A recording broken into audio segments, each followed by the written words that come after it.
Au nom du Père et du Fils et du Saint-Esprit. Amen. Bien-aimés dans le Seigneur, nous sommes au lundi 21 août 2023, lundi de la 20e semaine du temps ordinaire, année A. Dieu nous accorde la grâce de voir cette nouvelle semaine, qu'il bénisse les œuvres de nos mains. De l'Évangile de Jésus-Christ selon saint Matthieu, au chapitre 19, versets 16 à 22. En ce temps-là, voici que quelqu'un s'approcha de Jésus et lui dit, « Maître, que dois-je faire de bon pour avoir la vie éternelle ?» Jésus lui dit, « Pourquoi m'interroges-tu sur ce qui est bon? Celui qui est bon, c'est Dieu et lui seul. Si tu veux entrer dans la vie, observe les commandements. » Il lui dit, « Lesquels ?» Jésus reprit, « Tu ne commettras pas de meurtre, tu ne commettras pas d'adultère, tu ne commettras pas de vol, tu ne porteras pas de faux témoignages. Honore ton père et ta mère, et aussi tu aimeras ton prochain comme toi-même. » Le jeune homme lui dit, « Tout cela, je l'ai observé.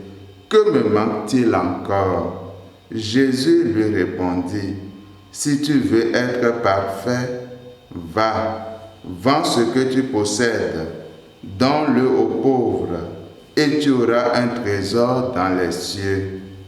Puis viens, suis-moi. » À ces mots, le jeune homme s'en alla tout triste, car il avait de grands biens. Acclamons la parole de Dieu. Louange à toi, Seigneur Jésus. Que dois-je faire pour avoir la vie éternelle? Voilà la question que chacun de nous est invité à se poser après avoir entendu cet évangile. Pour Jésus, la réponse est claire et nette. Il faut respecter la loi divine. Ce n'est pas si facile, frères et sœurs.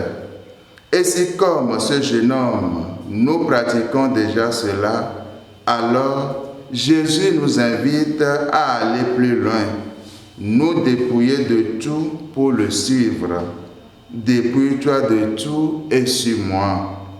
Bien-aimés dans le Seigneur, le détachement des biens matériels, le détachement des plaisirs de ce monde n'est qu'une partie, car pour parvenir à cela, il faut être prêt à se dépouiller de tout et surtout de soi-même, de son moi, de sa volonté propre pour ne devenir que serviteur et disciple du Christ.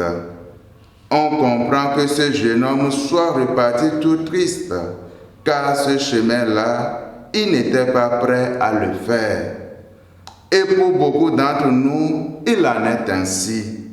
Si Jésus nous demande cela, frères et sœurs, c'est qu'il désire prendre toute la place en notre cœur afin de vivre en nous. Bien-aimés dans le Seigneur, obéissons à la loi divine et nous entrerons dans sa gloire. Que le Saint-Pape Pie X nous y aide. Amen. Et que Dieu Tout-Puissant nous bénisse et nous garde, le Père et le Fils et le Saint-Esprit. Amen.